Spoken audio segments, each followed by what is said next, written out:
Assalamualaikum warahmatullahi wabarakatuh. Halo anak-anak, bagaimana kabar kalian hari ini? Semoga semuanya sehat ya.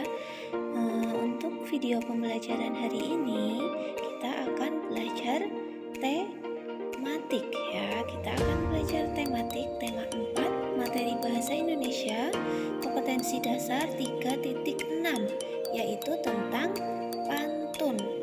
Baik anak-anak, sebelum kita belajar tentang pantun, alangkah baiknya kita berdoa terlebih dahulu ya.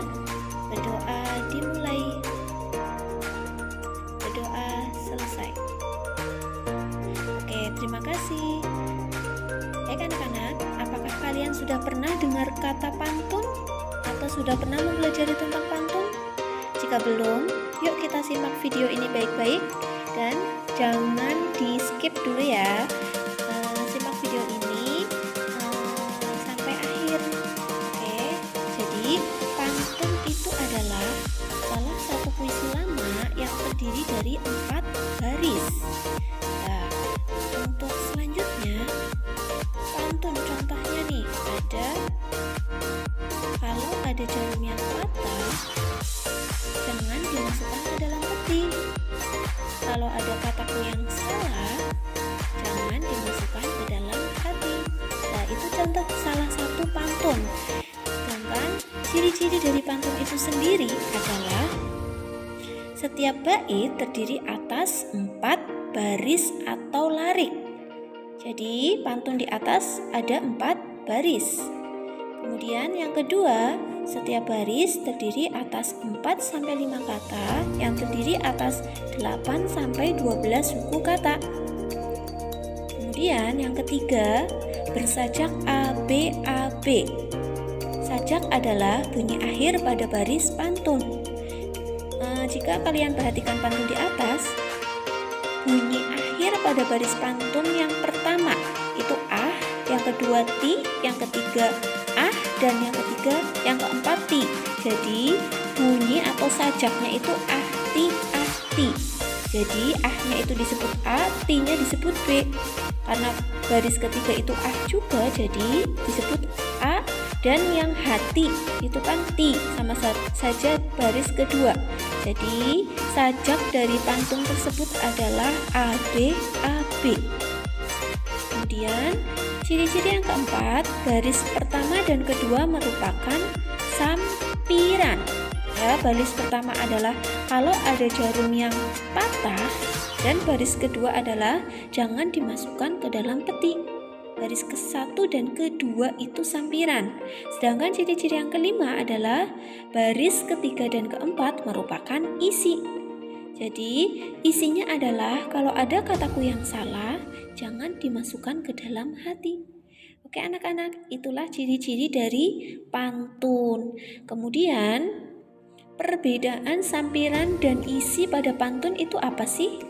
Kalau sampiran terletak di baris pertama dan kedua pantun, sedangkan isi terletak di baris ketiga dan keempat pantun. Sampiran merupakan pengantar untuk masuk ke dalam isi pantun, sedangkan isi merupakan makna dari pantun tersebut. Oke, bisa dipahami ya perbedaan sampiran dan isi. Selanjutnya, 3 jenis pantun berdasarkan usia. Ada apa saja ya? Yang pertama ada pantun anak-anak. Yang kedua pantun muda. Yang ketiga pantun tua. Jadi 3 jenis pantun berdasarkan usia, ada pantun anak-anak, pantun muda, dan pantun tua. Selanjutnya Ustazah akan jelaskan apa sih pengertian dari ketiga pantun itu. Pertama, pantun anak-anak. Pantun anak-anak adalah pantun yang memiliki kaitan dengan masa kanak-kanak. Contohnya yaitu burung merpati, burung dara, terbang tinggi jauh melayang. Hati ini amat gembira, sebentar lagi ayah pulang. Kemudian yang kedua, pantun muda. Pengertiannya adalah pantun mengenai kehidupan masa muda yang bermakna perkenalan, hubungan asmara dan rumah tangga, perasaan, dan serta nasib. Contoh dari pantun muda adalah padang bunga dalam rimba, angin menderu dari kota, badan lama tak bersua, kinilah kita telah berjumpa. Itu salah satu contohnya. Kemudian yang ketiga, pantun tua. Pantun tua adalah pantun mengenai orang tua terkait adanya adat budaya, agama, dan nasihat. Contoh dari pantun tua yaitu, jika mau membeli sukun, beli saja ke kota Blitar. Kalau Anda rajin dan tekun, pastilah jadi anak yang pintar. Nah, itu salah satu contoh dari pantun tua. Jika kalian ingin melihat contoh yang lainnya, bisa buka buku halaman 34 dan 35 pada buku tematik tema 4. Di situ ada banyak sekali contoh dari pantun anak-anak, pantun muda, dan pantun tua. Kemudian, 4 jenis pantun berdasarkan isinya. Yang pertama, pantun jenaka. Pantun jenaka adalah pantun yang berisi hal-hal lucu dan menarik. Contohnya, Pak Pukuh pergi ke Bali, melihat bule sedang menari. Aduh, pantaslah kau bau sekali, kau belum mandi 5 hari. Nah, itu pantun yang lucu ya, atau menarik, disebut sebagai pantun jenaka. Kemudian yang kedua, pantun nasihat. Jadi pengertian dari pantun nasihat itu adalah pantun yang berisi nasihat dengan tujuan mendidik dan memberikan nasihat moral, budi pekerti, dan lain-lain. Contohnya, mana mungkin ada buaya? Coba lihat dengan cermat. Mana mungkin hidup bahagia jika pada orang tua tidak hormat. Ini termasuk contoh pantun nasihat. Selanjutnya yang ketiga adalah pantun teka-teki.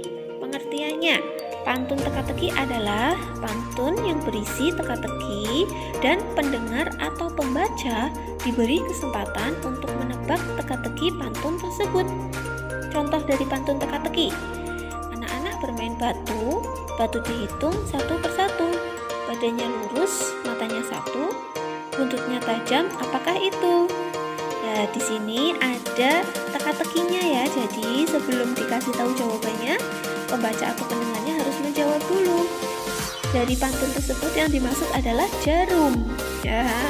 Kemudian untuk yang terakhir yaitu pantun kiasan. Pantun kiasan adalah pantun yang berisi kiasan atau ibarat. Contohnya, pandai ikan dalam berenang, beda kolam ikannya lain. Sehari sehelai benang, setahun jadi sehelai kain. Nah, itu ibarat ya, atau pantun kiasan. Untuk contoh yang lainnya dari pantun jenaka, pantun nasihat, pantun teka-teki, dan pantun kiasan bisa kalian lihat di buku paket halaman 36 dan 37 buku paket tema 4. Oke anak-anak, untuk selanjutnya tugas ya untuk dikerjakan di rumah. Buka buku kalian halaman 32, silahkan kalian kerjakan di buku paket. Kemudian halaman selanjutnya ini ada halaman 34.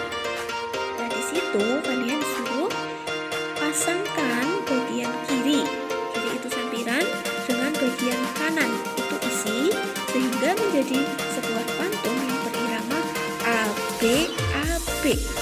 Nah, irama atau sampiran, irama itu yang dimaksud dengan irama itu bunyi akhir pada pantun ya.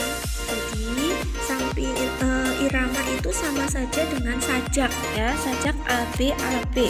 Silahkan kalian pasangkan sehingga menjadi pantun yang benar. Oke anak-anak, untuk pemasangannya ini kalian cukup memberikan tanda panah ya. Kalian cukup memberikan tanda panah di buku paket kalian masing-masing. Setelah itu jangan lupa untuk tugasnya dikerjakan. Untuk tugas tematik ini tidak perlu difoto karena suatu saat Ustazah minta untuk dikumpulkan bukunya. Oke anak-anak, terima kasih untuk pembelajaran hari ini. Mohon maaf apabila ada kesalahan. Wassalamualaikum warahmatullahi wabarakatuh.